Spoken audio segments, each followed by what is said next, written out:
ជំរាបសួរពុកម៉ែបងប្អូនជាទីគោរពរាប់អាននៃអតិថិជន Nagata ថ្ងៃនេះខ្ញុំមានកិត្តិយសសូមបង្ហាញអំពីរបៀបបញ្ចេះម៉ាស៊ីនសាំង Nagata 8 second ឡាសូមរីករាយទស្សនាទៅតាមជំហាននីមួយៗដូចតទៅ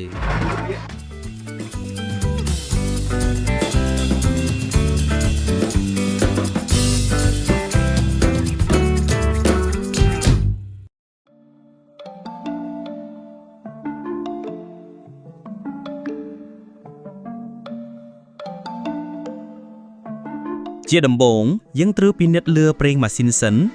ហើយចាក់ប្រេងម៉ាស៊ីនចូលក្នុងម៉ាស៊ីនទៅតាមស្តង់ដារ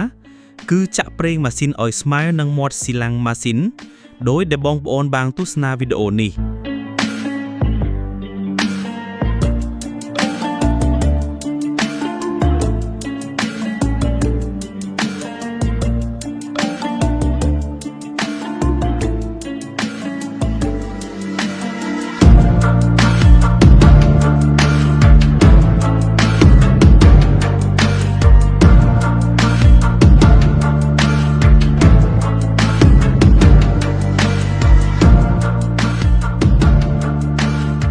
បន្ទាប់មកត្រូវចាក់សាំងចូលទៅក្នុងធុងនៃម៉ាស៊ីន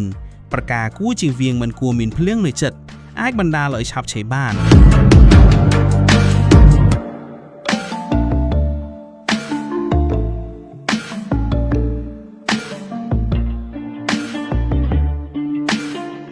ពិនិត្យមើលកុងតាក់នៃម៉ាស៊ីនរបស់យើងត្រូវកាច់មកពាក្យថា on ហើយត្រូវបើកសាំងឲ្យហូរចូលមកកាន់ប៊ីនសាំង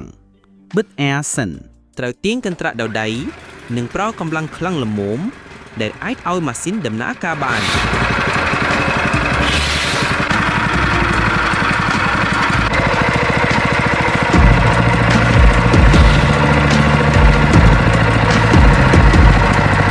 វីដេអូរបស់យើងក៏បានមកដល់ទីបញ្ចប់សូមអរគុណពុកម៉ែបងប្អូន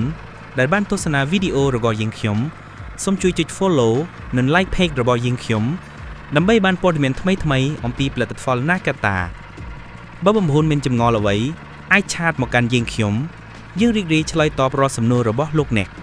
Nagata ជំនួយការដ៏ល្អរបស់លោកអ្នក